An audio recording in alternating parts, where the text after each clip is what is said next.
Assalamualaikum warahmatullahi wabarakatuh. Okay, baik.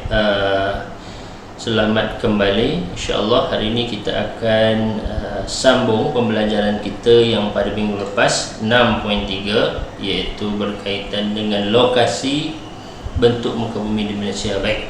Untuk hari ini kita akan sambung dengan tajuk 6.3, kepelbagaian bentuk muka bumi di Malaysia, insyaAllah. Okey, boleh tengok pada muka surat muka surat berapa ni?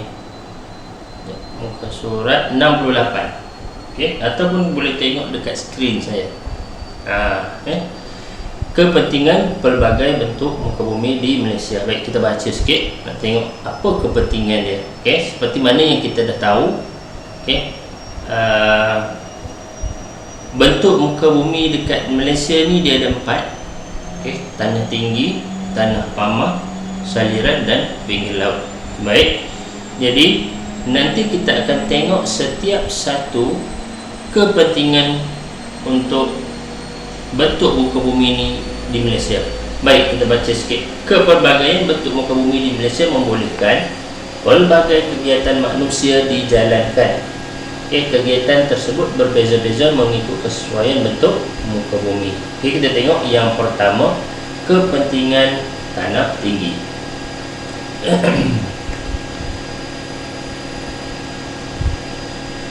Okey.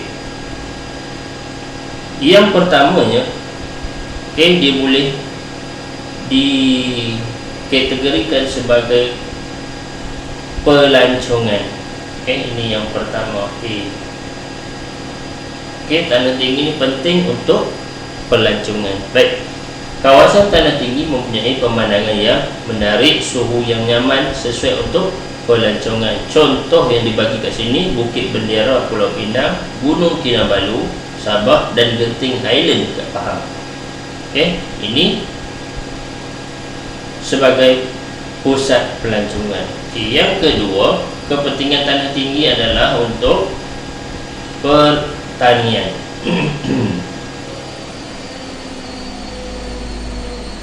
Pertanian.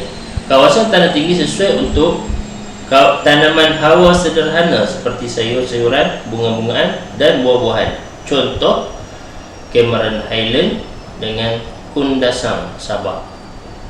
Baik, seterusnya yang ketiga adalah kepentingan tanah tinggi adalah untuk menghasilkan satu jana kuasa hidroelektrik. Kawasan tanah tinggi menerima hujan yang banyak sesuai untuk penjanaan kuasa. Kalau dekat sini contoh dibagi dekat Empangan Kenyir, Temenggur, Cenderoh, Bakun, Batang Ai, Tenom Pagi. Baik. Dekat sini dibagi 3 kepentingan tanah tinggi. Yang pertama pelancongan, yang kedua pertanian, yang ketiga jana kuasa elektrik. Baik, seterusnya kita masuk pada kepentingan yang kedua, iaitu kepentingan tanah pamah. Tanah pamah ni biasanya kita buat sebagai pertempatan kawasan penduduk yang ramai lah. Kawasan tanah pamah yang rata serta struktur tanah yang stabil sesuai untuk pertempatan. Contohnya kat kawasan Kuala Lumpur, Alustar, Johor Bahru, Sandakan. Banyak lagi tempat, tapi yang dibagi kat sini ada 4. Baik.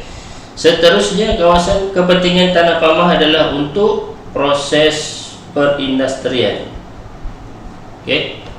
Untuk perindustrian dan perdagangan. Kawasan tanah pamah dilengkapi dengan kemudahan infrastruktur asas berpotensi menjadi kawasan perindustrian dan perdagangan. Contoh dia, kawasan Perai, kawasan Shah Alam, kawasan Kamunting. Ini kawasan-kawasan kilang, di mana kawasan ini tanah pamah dan sesuai untuk dijadikan sebagai industri. Baik.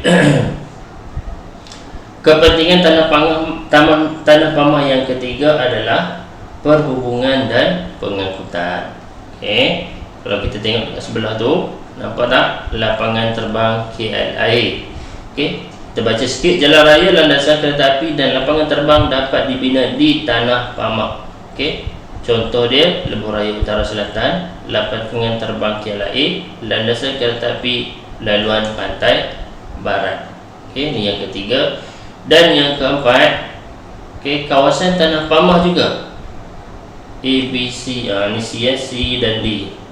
Okey, yang keempat. Okey. Kawasan tanah pamah juga sesuai untuk pertanian. Okey.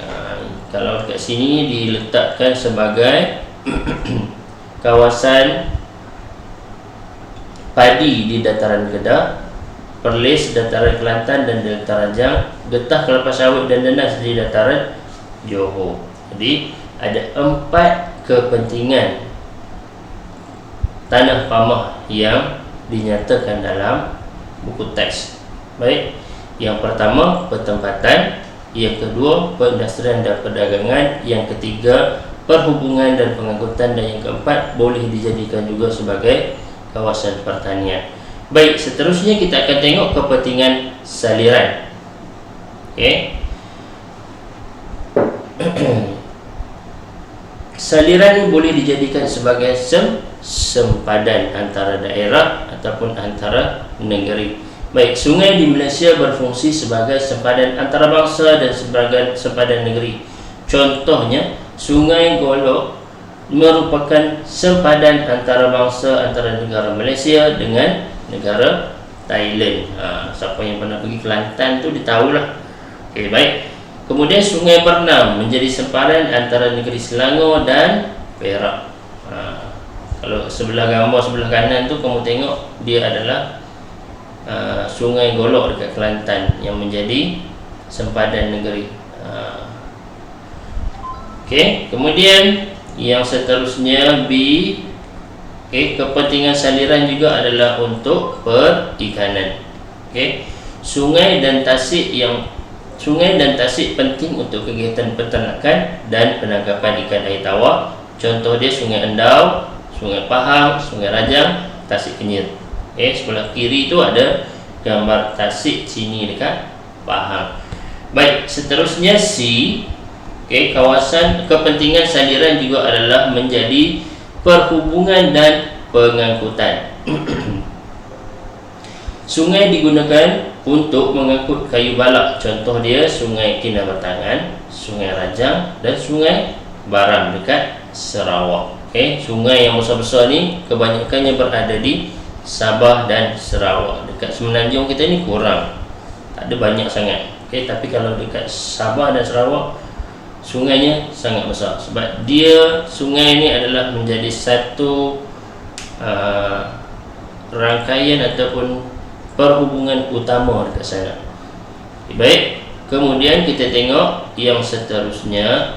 Sungai juga menjadi satu pengairan dan penyanaan hidroelektrik. Di mana sungai dijadikan empangan untuk penyanaan kuasa hidroelektrik. Seperti yang berada di Tenong, Sabah, dekat Murum, Sarawak, empangan Kenering dekat Perak, dan empangan Pergau di Kelantan. Jadi ini yang keempat. Jadi kepentingan sungai dekat sini dibahagi kepada 4.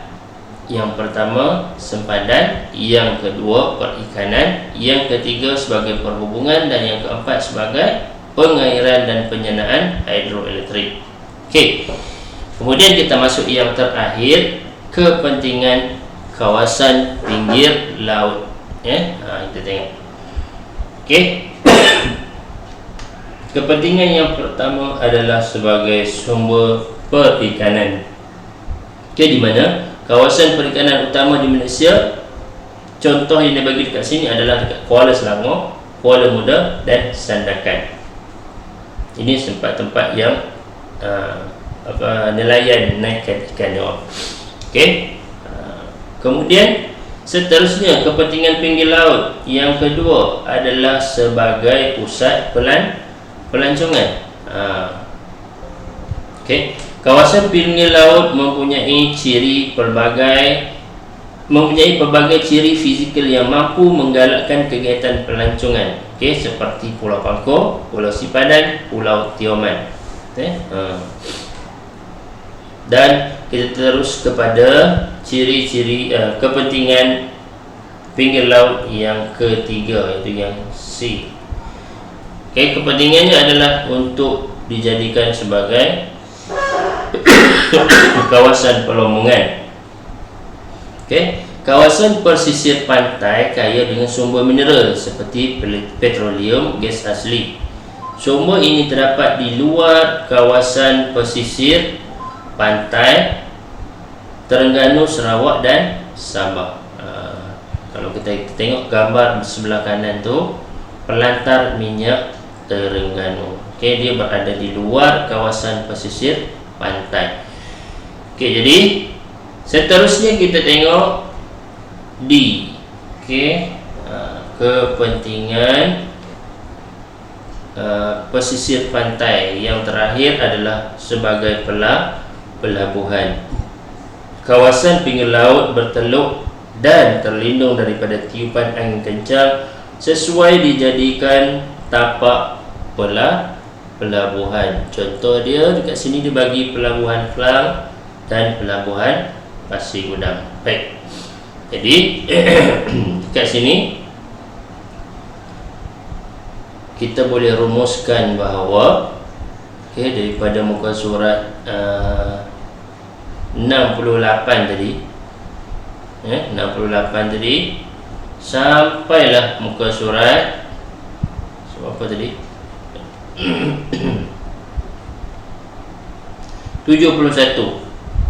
Okey, sama ada dari tanah pamah, tanah tinggi, saliran dan pinggir laut, dia mempunyai kepentingan-kepentingan yang tersendiri. Okey, dan ada di antara kepentingan-kepentingan tu dia seakan-akan sama. Contoh dia tadi tanah tinggi, okey, tempat untuk dijadikan kuasa hidroelektrik. Dalam saliran juga ada tempat untuk dijadikan hidroelektrik. Okey, jadi setakat itu saja untuk hari ini. Untuk tugasan, cikgu nak kamu lengkapkan ni latihan yang cikgu akan bagi dalam Telegram ni. Okey, 6.3 ni kepentingan pelbagai bentuk muka bumi. Dekat sini kamu perlu huraikan sikit apa kepentingan tanah tinggi ni. Contoh dia, kepentingan ni, tanah tinggi adalah untuk kuasa hidroelektrik, tulis. Kemudian untuk pelancongan. Okey, kemudian kamu letakkan di bawah ada contoh kawasan. Dekat mana tanah tinggi ni? Okey, kalau kamu kata tanah tinggi ni dekat Genting Highland, tulis Genting Highland di mana. Okey, kemudian tanah pamah. Okey, kepentingan tanah pamah ni adalah untuk apa? Okey, yang pertamanya untuk pertempatan, kemudian pengangkutan. Okey, di mana kawasan tanah pamah ni? Kamu letakkan di bawah ni. Okey, samalah juga seperti saliran dan pinggir laut, kamu masukkan dekat sini. Kemudian hantar dalam Telegram yang kamu selalu hantar. Okey, baik, itu saja untuk hari ini. Okey, insya-Allah kita akan sambung lagi pembelajaran kita pada minggu depan dengan tajuk yang baru, insya-Allah. Okay, baik, itu saja. Assalamualaikum warahmatullahi wabarakatuh.